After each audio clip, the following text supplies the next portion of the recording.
À 481 km de la capitale éthiopienne Addis Abeba se trouve l'une des plus grandes exploitations forestières de café du pays. Cette zone, connue sous le nom de Boule Ora dans la région Oromia, produit l'un des meilleurs grains de café au monde. Voici Mamouche Tey, cultivateur et exportateur de café, qui possède une vaste exploitation et de nombreux employés. Le processus utilisé pour notre café est particulier, il garantit le produit final du café. Nous faisons fermenter le café selon les normes mondiales avant de l'envoyer sur un lit de séchage pour un traitement supplémentaire. En général, nous produisons ici le meilleur café forestier du monde.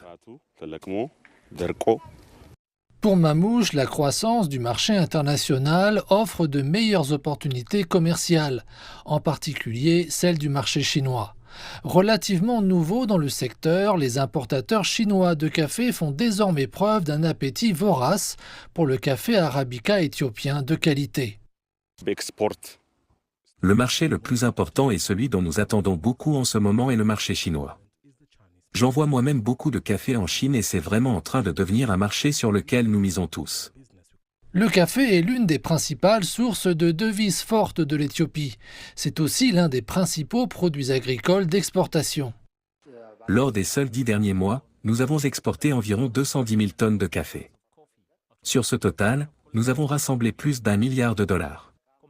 Si l'on compare ces résultats à ceux de l'année dernière à la même époque, on constate une augmentation des exportations de 29 000 tonnes.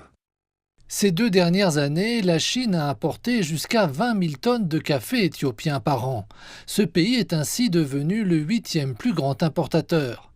Adugna Debala attribue l'essor du marché chinois à une augmentation significative du nombre d'acheteurs chinois de café qui importent du café directement d'Éthiopie. Actuellement, l'Éthiopie expédie 70% de son café vers des pays comme les États-Unis, le Japon et l'Arabie saoudite.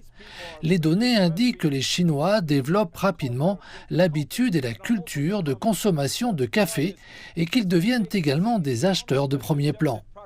D'après les experts, ces pratiques sans précédent auront un impact positif sur les économies africaines productrices de café dans les années à venir.